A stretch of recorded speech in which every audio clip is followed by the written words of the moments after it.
मुझे दिलीप कुमार पात्र रामसर पंचायत सभापति। किछि दिन तले आम गोटे बाइक देखा पाइलु जे किछि कुचक्री गोष्ठी गोटे भूल मंतव्य देउछन्ति लोक को विभ्रांतिकर परिस्थिति सृष्टि करने जोन एरिया रे बा पल्ली एरिया रे जनसाधारण मानू गोटे भूल मेसेज देवाई गोटे प्रेस मीट करी बाइट देइछन्ति। यह मुझे दृढ़ भाव में निंदा करुच्ची।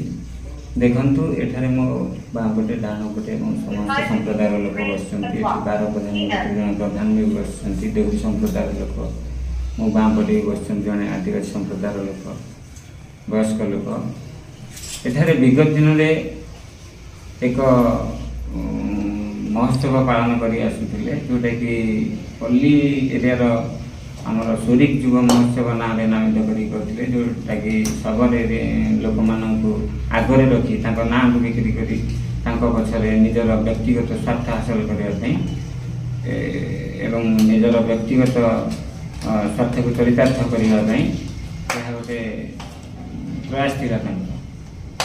आज नूतन सरकार नूतन नेतृत्व दिग्दर्शन से एक भिन्न धरणर महोत्सव एठारे अनुष्ठित होगा जाऊँगी। शिक्षित वर्गर लोक प्रयास से समस्त संप्रदायर लोक सांगरे नहीं एटा कौन जड़े लोक करूनी सबू वर्गर लोक मानकर मिलित उद्यम अनुष्ठित होगा जाऊँगी। बहुत आनंद उल्लासर परिवेश बर्तमान अच्छी एरिया समस्त लोक बर्तमान नूतन आलोक पथरे आगे हस हस मुहर आगे आसते महोत्सव टी पालन करने किछि कुचक्री गोष्ठी निजर व्यक्तिगत स्वार्थ चरितार्थ करने भंडूर करने गोटे कुचित मनोभाव नहीं गोटे निष्फलन करने गोटे षड्यंत्र कर लोक भ्रमित करने किछि दिन तले गोटे प्रेस बाइट कहते मोर जड़े